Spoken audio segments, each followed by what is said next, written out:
All right, and welcome to the show, everybody. Welcome to the Bruce Starr Show here on 95.9, 106.9 FM, and we are also on 960 AM here in South Florida. You can hear the show live streamed. I don't have that link, but if you go to my website, which is Bruce Starr Productions, Bruce Starr, Starr Productions, and you will get the link to hear if you're if you're watching on Facebook, you're already doing well. I have a lot of folks that come on Facebook. It's really kind of exciting to see how many people do show up right here on Facebook when we do the show with us.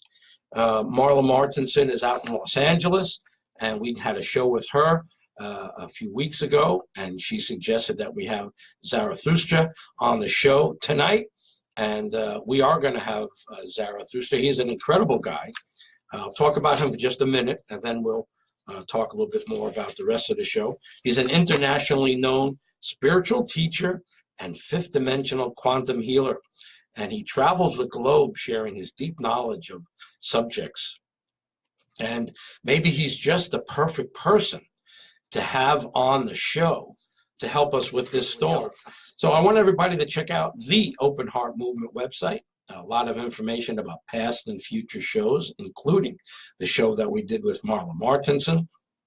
She's the Beverly Hills matchmaker, and she's become such a great and wonderful friend over the last couple of years now.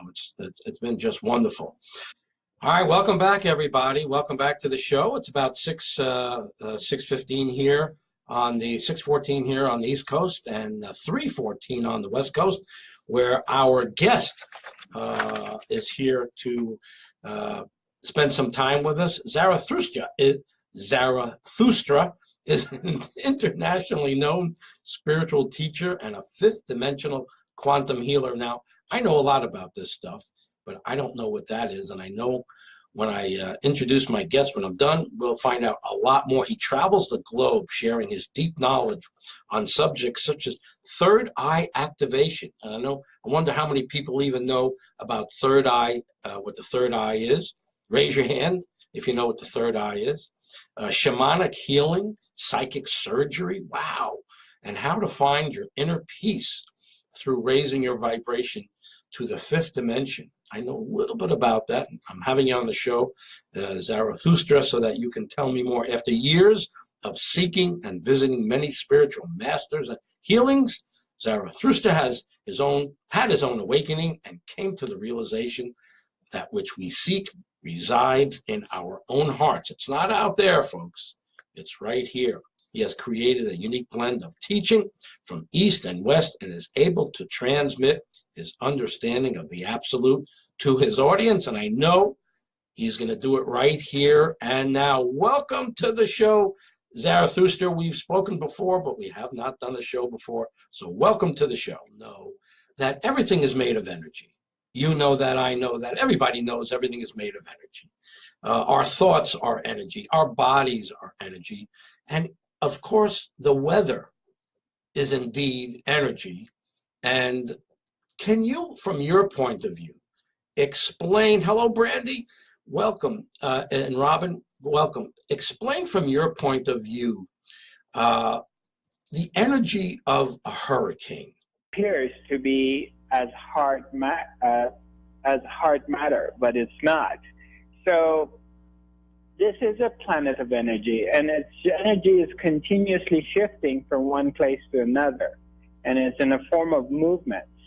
And the entire ecosystem is continuously expressing itself and in different and various ways, and is showing us that it's alive. Like we do have earthquakes. We view earthquakes as a bad thing, but it's basically planet Earth is sending messages that I'm alive, I'm breathing, and I'm here. So same as the hurricane energy, if we look at it from a broader view, we see that the entire system is alive and it's kicking. Wow. Hello? Yes, yes, yes. Yeah, that's so. Do you think that we can, with our even one person at a time, do you think that we can influence?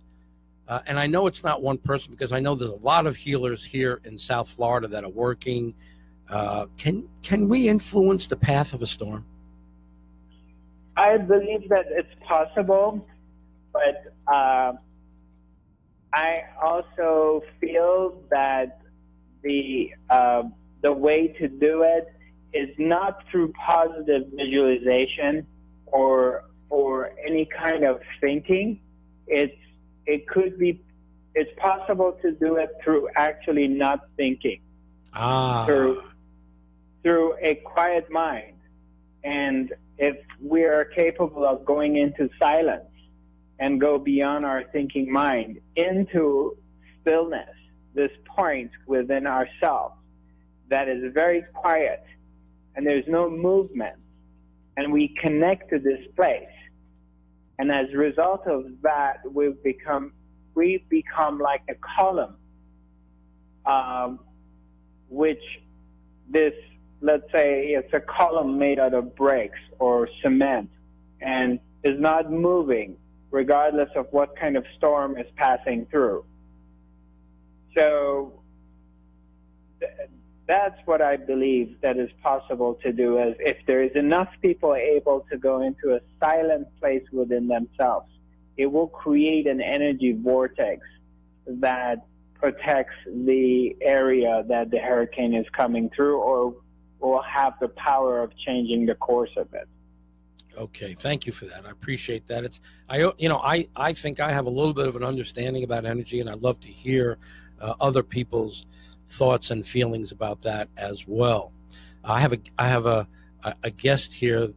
Someone in the room in my Facebook room is saying, "Isn't Mother Nature reacting to eclipses?" There's eclipses. Astrologers will tell you. We just had quite an amazing eclipse here a couple of weeks ago, and it's amazing what has happened since the eclipse with the horrendous hurricane in Houston and this hurricane that we're having here and fires. Is it coincidence?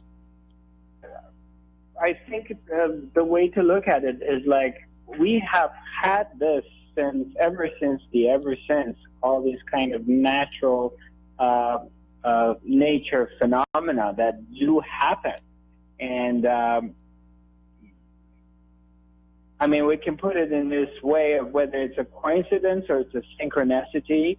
That part of it, I don't know, to be honest with you. But in order to know it, we have to look at the big picture, being able to look at 1,000 or 2,000 years of events and looking at it from above and being able to see whether it's a coincidence or it's synchronicity. From this small angle, it's very difficult to make any judgments like that. Sure. So let's get back to. Go ahead. I'm sorry. Go ahead. Yeah.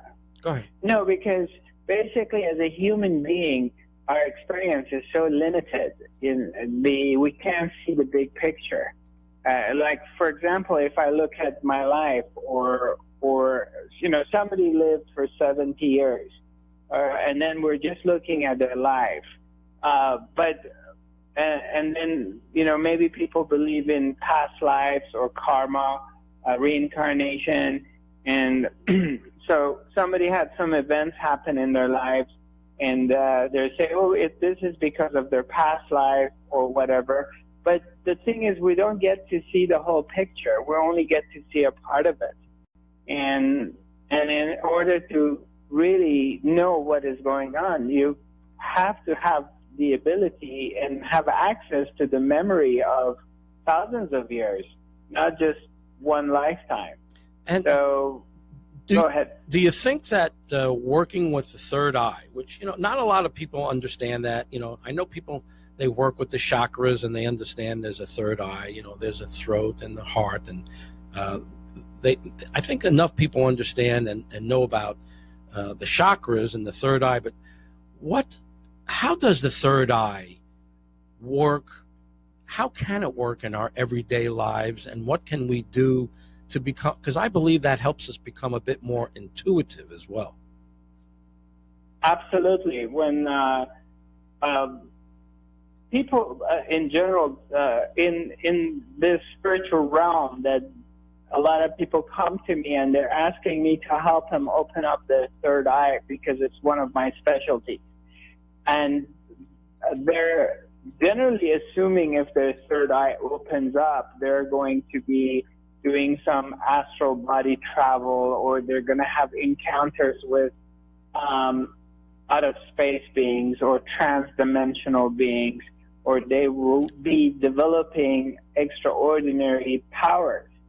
And all of those things is possible, but I've also noticed that when someone's third eye opens up, there's a lot of subtle changes. And as you mentioned earlier, like having stronger intuition and in a very subtle way, or being able to tap into a lot of your artistic talents. Or I had people that I worked with, there was one gentleman, he could never cook. And then all of a sudden he was able to cook all these really wonderful meals. So the changes could be very subtle, and in the meantime, it could be drastic. And so how do you think that can help us in our relationships? And I'm a big proponent of relationships and helping people with relationships. What role can the third eye play in relationships? Well, in one word, I would say sensitivity. To become a lot more sensitive to our partner or partners or whomever we're in relationship, whether it's a work relationship, it's a parental relationship, son and father, or it's a lover or husband, boyfriend, girlfriend, whatever. But if we are sensitive and we're picking up things, for instance, let's say I have a partner and she doesn't like the smell of my cologne, or there's something I do she doesn't like, and I sense it. So I've become a lot more intuitive, and I can pick things up that she doesn't like that. So I can make adjustments and make changes, or noticing that, okay, maybe I'm too loud, or I'm speaking too loud, or I'm being too aggressive in my movements, or whatever I'm doing. And that sensitivity that we develop allows us to navigate and figure things out a lot quicker than normal. I absolutely believe that the key to being in a successful relationship is the ability, some people say compromise. I don't quite see it as a compromise, but it's the ability to acknowledge the other person and their feelings, and be able to cross that bridge to them, and not just be what someone is saying, empathetic. Robin, thank you. It's being empathetic to the other person. That's absolutely true, and not just being self-centered, but being able to be interested enough to see how the other person is feeling. And I think that in a way, when someone does that, they cross over the path to a greater degree of love. Yes, I agree with you 100%. It's absolutely correct. You know, one of the funny shows that I watch, I'm a big fan of the Bachelor shows. Some people laugh at that, and they can laugh if they want, but I watch it to study relationships and to see what happens when you can see people fall in love. They have the summer series now,